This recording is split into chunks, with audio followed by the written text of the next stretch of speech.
Namaste and hello everyone. My name is Shivika and I'm the founder CEO of AVIKA Limited.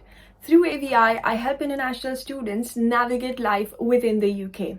Without further ado, let's do as we promised. In today's video, we'll be talking about the Tier 2 visa or the now called skilled worker visa in the UK. The skilled worker visa allows an individual to come to the UK, live here and work with an approved employer on an eligible job.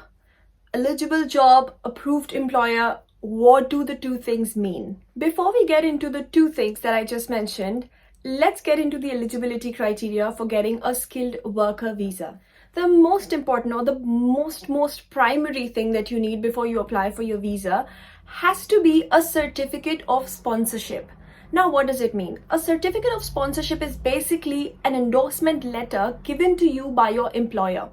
The employer basically mentions on that certificate your job role, your salary, your reference number, and why do you want to work in the UK. Please keep in mind that you can only apply for the skilled worker visa if you have a certificate of sponsorship from your employer.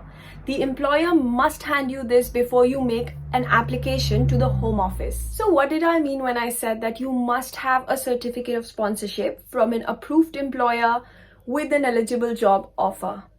The Home Office has listed down list of licensed sponsors who can give out endorsements to successful applicants. It's called the Register of Licensed Sponsors. When you do get successfully sponsored by a company, the company must be listed on the Register of Licensed Sponsors. This makes the company legit to be sponsoring visas and to be issuing certificate of sponsorships to successful applicants. Okay, now that you've gotten the sponsor letter and you're all set to apply, you must wonder how long does it take? Well, that depends on where it is that you're applying from. If you do apply from sitting within the UK, it will take roughly about 7 to 8 weeks for the whole application to take place. Well, if you're applying from outside of the UK, then the application process, including the results, may take up to 3 to 4 weeks roughly. So what exactly can you do on the skilled worker visa except for the offered job that you've been given by the company? Well, you can also travel abroad and come back. You can study on this visa. You can bring dependents on this visa. Yes, you're allowed to bring dependents, which is your spouse or your child or children. And along with this, once you've spent 5 years within the UK, the best part of this application is after spending 5 years in the UK, working within the UK, you can apply for indefinite leave to remain or ILR.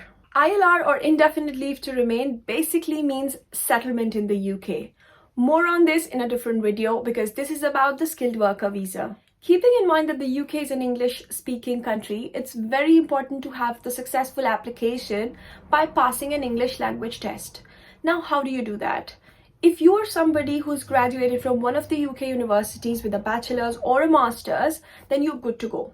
But if you're somebody who's outside of the UK and would like to prove their proficiency in the language that is English, then you will have to pass through a test.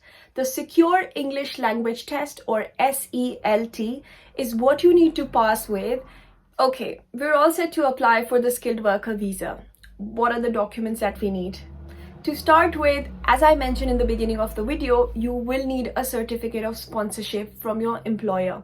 Secondly, you will need the proof of English language, the SELT or an academic qualification, a master's degree or say a bachelor's degree. Number 3 will be the company's name that has sponsored you and their license number. Number 4, definitely a passport. Number 5 has to be your occupation code and your job title and the salary that is being offered to you as an employee.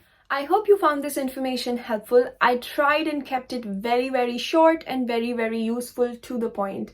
I hope you found it useful. I have added all the important links that you would be needing in order to apply for the skilled worker visa in the description below.